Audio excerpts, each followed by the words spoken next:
Your first name, please? Gonzo. Okay, Gonzo, can you please talk a little bit about yourself? I'm not exactly homeless, but we all know that already. Just stuck in a situation that's not my own. And I deal with that in my own way by collaborating. Not collaborating ain't the word I want to use because I do collaborating. What is compromise? Compromising, I compromise to live peacefully amongst others that stereotype me because of the way I look or act. Yeah. How long Or have the you? things I do. Okay. How long have you been out here? Are you originally from the Denver area? No, I'm not. I came here from the Northwest. I was born in Idaho, but I lived in Seattle. That's where I become streetwise. That's where I become a tramp. I used to ride the rails all across the country, follow the Grateful Dead. Your shirt. When was that? Like, what years was that? The late 80s, early 90s. I was in Seattle during the grunge years.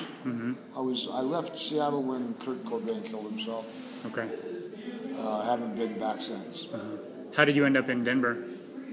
Following the Grateful Dead and the Rainbow Gathering, I ended up out in Aurora. Okay. And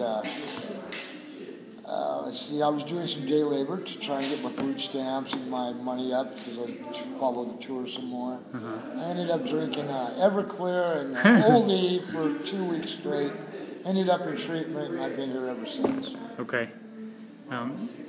So, do you consider Denver your home, or where is home to you? Is it a location, or what does that word mean for you? I love Denver. Yeah. Denver's all right. It's just a place I ended up, though. Home is what I put on in the morning. I change addresses frequently.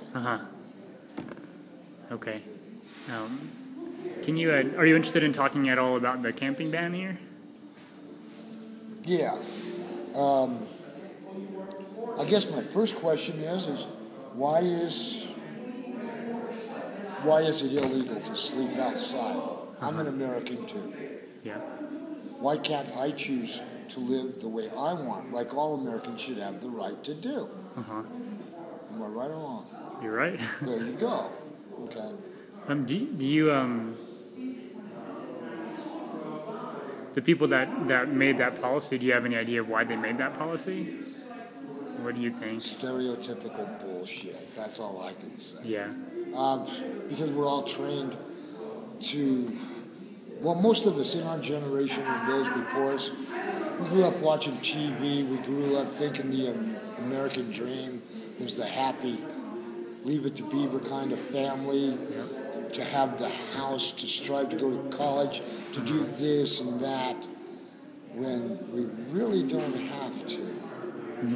Because all is taken care of. Sure. We're only put here to enjoy everything that was provided for us. Not what man made, but what God made. Yeah, we were talking, you and I were talking a little bit earlier before I started taping about, you talked about Native Americans originally living in harmony, not necessarily with specific home, but just kind of a more nomadic lifestyle. Nomadic. Yeah. And do you align yourself with kind of some of the ways that the natives were living? I've studied the ways of living. I don't know if you're familiar with the Rainbow people, the hippie tribes that meet once a year in a different state. No, I'm going to Montana. Is that where it's at, in Montana this year? Montana this year. But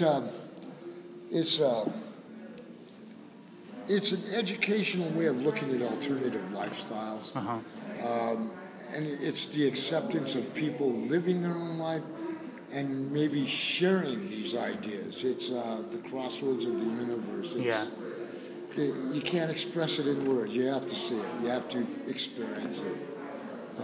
Rainbow people. And I keep going back. Yeah. So do you feel like... what's the first thing you hear when you get there is, welcome home, brother. It's truly a home out there. And thousands of people taking care of each other and actually trying to live in peace and protecting the wildlife, trying not to alter the landscape, but still live there and do God, what is the word? Inhabit. Cohabitate. Cohabitate. Yeah, with other life forms. Sounds like paradise. Absolutely. Yeah. So It's an amazing thing to see. It is. The people that go there, are they from a range of lifestyles, or is all it walks of life? Yeah. I mean, shoot, I've seen some crazy things out there. Yeah. Some big muscle-built guy with tattoos and a shaved head dancing around this fire in a wedding dress. Yeah. And just some crazy stuff. You know, it's all sacramental. It's Sure. all. It just happens, and then you just wait to see what manifests. Yeah. And everything works off of everything else. You know? Trying to shake off and you some either of... roll with it or you go home. Sure. Cool. It's kind of weird though, but it's fun. It's a lot of fun. All right, Gonzo, anything else you want to say to people of Denver? Advice for people out there who are looking for some advice? Do you know how to spell guru? I can guess. G-U-R-U. B1. Thank you, Gonzo.